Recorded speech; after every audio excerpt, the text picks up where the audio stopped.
Hi friends, എല്ലാവർക്കും അങ്കീസ് ഗാലറിയിലേക്ക് സ്വാഗതം. ഇന്ന് നമുക്ക് വളരെ രുചികരമായൊരു കൂൺ വിഭവം തയ്യാറാക്കാം. ഇത് തയ്യാറാക്കുന്നതിനായി ചിപ്പിക്കൂണാണ് എടുത്തിട്ടുള്ളത്. ഏകദേശം 200 ഗ്രാം അളവിലുള്ള ചിപ്പിക്കൂണാണ് എടുത്തിരിക്കുന്നത്. കൂണെല്ലാം നന്നായിട്ടൊന്ന് ക്ലീൻ ചെയ്തെടുക്കണം. ഇനി ഇതെല്ലാം നമുക്കൊന്ന് നീളത്തിലുള്ള കഷ്ണങ്ങളാക്കി മുറിച്ചെടുക്കാം.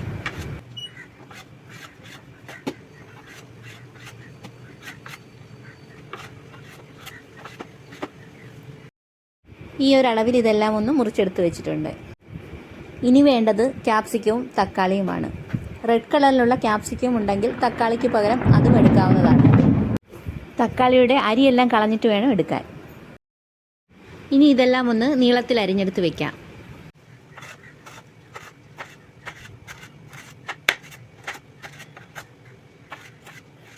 ഇനി വേണ്ടത് ഒരു സവാളയാണ്. അത് ചെറിയ പീസുകളായിട്ടൊന്ന് കൊത്തിയരിഞ്ഞെടുക്കാം.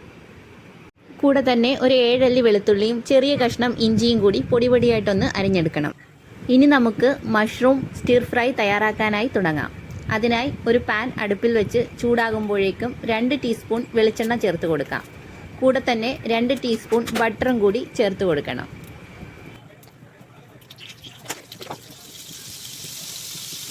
പിന്നീട് ഇതിലേക്ക് ചെറുതായി അരിഞ്ഞു വെച്ചിട്ടുള്ള ഇഞ്ചിയും വെളുത്തുള്ളിയും ചേർത്തൊന്ന് ചൂടാക്കിയെടുക്കാം. അതൊന്ന് ചൂടായി വന്നു കഴിഞ്ഞാൽ പിന്നെ ഇതിലേക്ക് സവാള അരിഞ്ഞതും കൂടി ചേർത്ത് കൊടുക്കണം. സവാള ഇനി നന്നായിട്ടൊന്ന് വഴറ്റിയെടുക്കാം. സവാള ഒന്ന് നന്നായിട്ട് വഴണ്ടു വന്നാൽ പിന്നെ ഇതിലേക്ക് അരിഞ്ഞു വെച്ചിട്ടുള്ള മഷ്റൂം കൂടി ചേർത്ത് കൊടുക്കണം. ഇനി മഷ്റൂം നന്നായിട്ടൊന്ന് സ്റ്റിർ ഫ്രൈ ചെയ്തെടുക്കണം.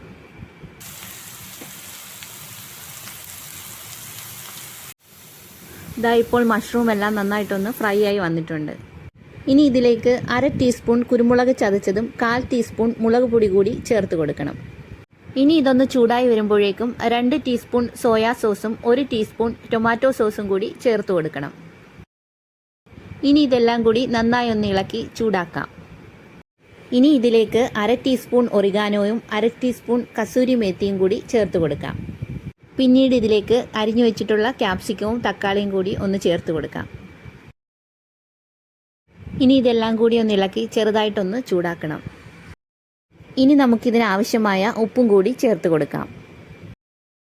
ഇനി ഇതെല്ലാം നന്നായിട്ടൊന്ന് ചൂടായി വന്നു കഴിഞ്ഞാൽ കുറച്ച് മല്ലിയില ചെറുതായിട്ട് അരിഞ്ഞതും കുറച്ച് വെളുത്ത എള്ളും കൂടി ചേർത്തൊന്ന് ഇളക്കി കൊടുക്കാം.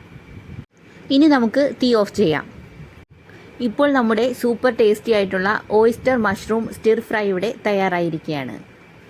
ഇനി നമുക്കിതൊരു സെർവിങ് ഡിഷിലേക്ക് മാറ്റാം.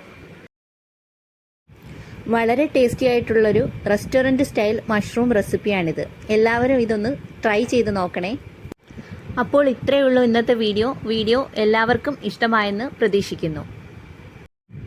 ഇഷ്ടമായെങ്കിൽ വീഡിയോ ലൈക്ക് ചെയ്യാനും ഷെയർ ചെയ്യാനും സബ്സ്ക്രൈബ് ചെയ്യാനും മറക്കരുതേ. കൂടെ തന്നെ തുടർന്നുള്ള വീഡിയോസിൻ്റെ നോട്ടിഫിക്കേഷൻസ് ലഭിക്കുന്നതിനായി ആ ബെൽ ബട്ടൺ കൂടി ഒന്ന് അമർത്തിയേക്കണേ. ഒപ്പം നിങ്ങളുടെ വിലയേറിയ അഭിപ്രായങ്ങളും നിർദ്ദേശങ്ങളും കമൻറ്റ് ബോക്സിൽ രേഖപ്പെടുത്താൻ മറക്കരുതേ. താങ്ക്